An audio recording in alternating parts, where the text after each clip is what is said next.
17 বছরে স্বৈরাচার শেখ হাসিনা বিভিন্নভাবে দলীয়করণ, দেশ থেকে টাকা পাচার, হত্যা, বিভিন্ন অপকর্ম করেছেন। এবং আজকে কিন্তু ফুটেজে দেখেছেন যে মুহুর্মুহুর গুলি করে ছাত্র জনতাকে হত্যা করেছে। আজকে যে অন্তর্বর্তীকালীন সরকারের বিচার বিভাগ যে রায়টি দিয়েছে, এই রায়ে সারা দেশের মানুষ অত্যন্ত আনন্দিত, আমরাও আনন্দিত। তবে আমি বলতে চাই, এই রায় দ্রুততম সময়ের মধ্যে কার্যকারী করতে হবে। আর একটি দাবি হচ্ছে, শুধু শেখ হাসিনা অথবা স্বরাষ্ট্রমন্ত্রী কামালই না, এই বাংলাদেশ থেকে যারা টাকা পাচার করেছে, হত্যাকাণ্ডের সঙ্গে যারা সম্পৃক্ত, সকলকে এই ফাঁসির আওতায় নিয়ে আসতে হবে।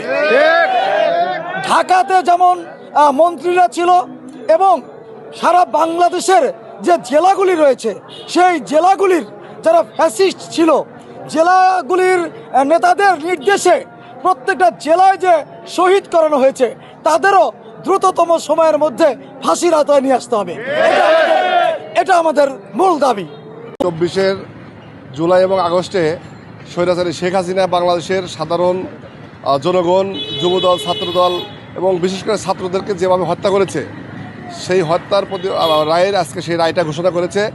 এই রায়ে অবশ্যই আমরা সন্তুষ্ট, কিন্তু আমরা এই সরকারের কাছে দাবি জানাচ্ছি, শেখ হাসিনাকে দ্রুত সময়ে, সে যেহেতু দেশের বাইরে পলাতক রয়েছে, শেখ হাসিনাকে দ্রুত সময়ে দেশে নিয়ে এসে তার এই রায়কে বাস্তবায়ন করার জন্য আমরা সরকারের কাছে দাবি জানাচ্ছি। সংখ্য ছাত্রদেরকে তিনি হত্যা করেছেন, তার নির্দেশনায় হত্যা হয়েছে।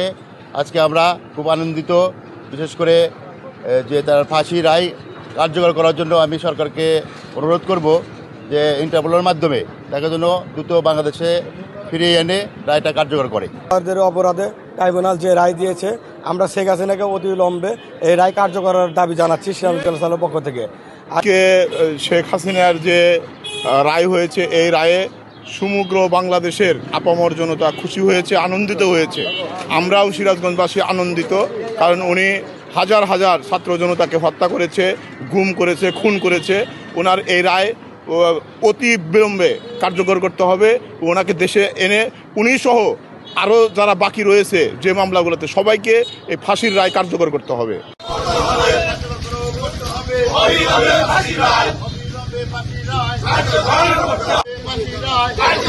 করতে হবে, করতে হবে, অবিলম্বে ফাঁসির রায় করতে হবে, করতে হবে, অবিলম্বে ফাঁসির রায়, অবিলম্বে ফাঁসি।